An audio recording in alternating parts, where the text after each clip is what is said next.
Hi everyone, it's Steve. Nice to see you all. I want to do a quick little video. You may or may not have seen the story in the last couple of weeks regarding Tesco's.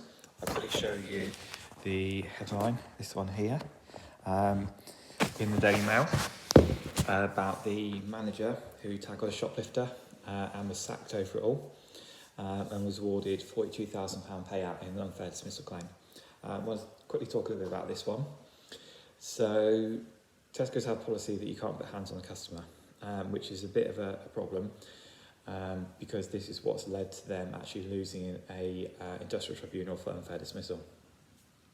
So a couple of things leading into this. So the manager in the store worked where they were known for having a history of violent customers going into the place.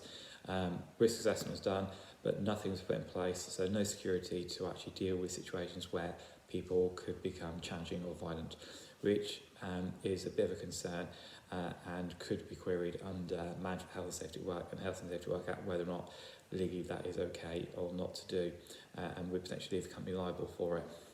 Because if you have a perceived risk with your risk assessment, you should have something in place to try and reduce that risk. So in theory, security staff put in place. And so what happened in the story was the manager challenged somebody who they thought was shoplifting, who was suspected of shoplifting, tried to escort them out back to an area where they could wait for police to arrive to come deal with them. The customer became challenging and violent and pulled a weapon out, and then the manager actually restrained the client to protect himself, customers and staff in the store from being harmed by this person who became violent. So as a result, this person ended up losing their job. CCTV footage was doctored in this case, and someone whistle blew and the person lost their job. Now, problems with the policy Tesco have got there by saying that they have a no-touch policy is the law states within that whether at work or outside of work we have rights that we have, and Tesco's have basically tried to take it away. Now, we all have the right to use what's known as reasonable force, which is acting in self-defence, providing that force is deemed reasonable. So if that needs to be necessary and proportionate. And this comes in under the Criminal Justice Act and Criminal Justice Immigration Act and under common law. So these are laws that allow us to defend ourselves, others and property as well. So in this case, the manager was not only using the law, within the law, to protect himself, his colleagues and the customers within that store he worked in. So legally, he had the rights to actually defend himself and use force in that situation. Now, with the policy saying that you shouldn't put hands on when someone goes violent and aggressive under the Employment Act of 1996, again under Article 44, which is where you can't be disciplined, and under Article 100 you can't be sacked, if you do come in a situation where you're dealing with aggressive or violent behaviour. Now, please be aware that violence in the workplace and the Health and Safety at Work Act is not just a violent act, it's verbal outbursts. Now, under the Employment Act, you are, under the section I mentioned before, which is classed as the Health and Safety Part, 44, you are allowed to use force in order to defend yourself at work. You're allowed to act in self-defence, but also you're actually allowed to leave the premises and not return until the situation has actually been sorted out. So in that way, there was two options really that the manager had. Either the manager and all the staff could have left the building and let everyone steal all the stock they wanted. That would have been deemed acceptable under the Employment Act, which is my understanding, because you are allowed to leave the premises. So they left the premises with no staff in there. Customers, in theory, could have done what they wanted in, which would have cost Tesco a huge amount of money. Then the staff actually would not have actually had to return to work until the situation had been dealt with. So, interesting one to know whether or not that would have been security put in place, or the police come out, arrested the person is now left, and then they can return to work.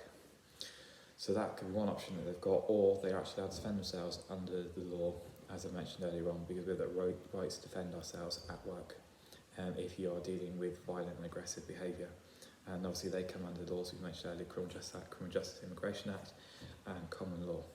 So in this case, the policies and practices were put in place at Tesco's were not suited for what was needed. Firstly, the risk assessment sounds like it was not up to scratch because there was no security to deal with these situations, and their policies, when these situations happen, the staff were not trained to how to deal with it. They were put in a position where they were having to deal with aggressive and violent people.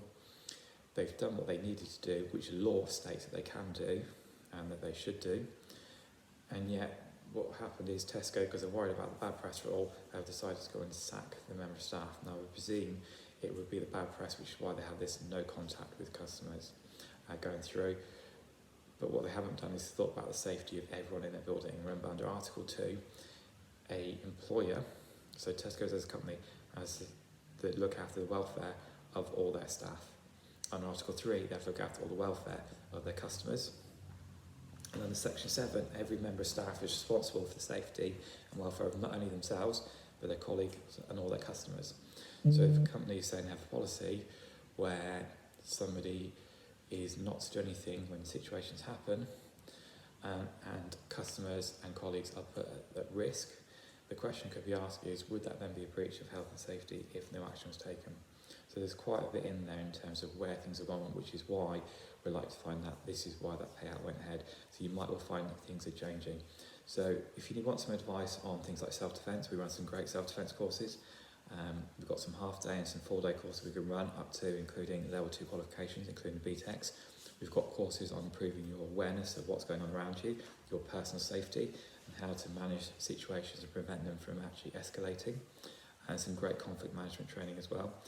If you need some help, write your risk assessment or update your policies so that you, unfortunately, in your workplace do not end up coming into similar lines where Tesco's were, then please feel free to reach out to me and I'll see what I can do to help you. Thank you for watching.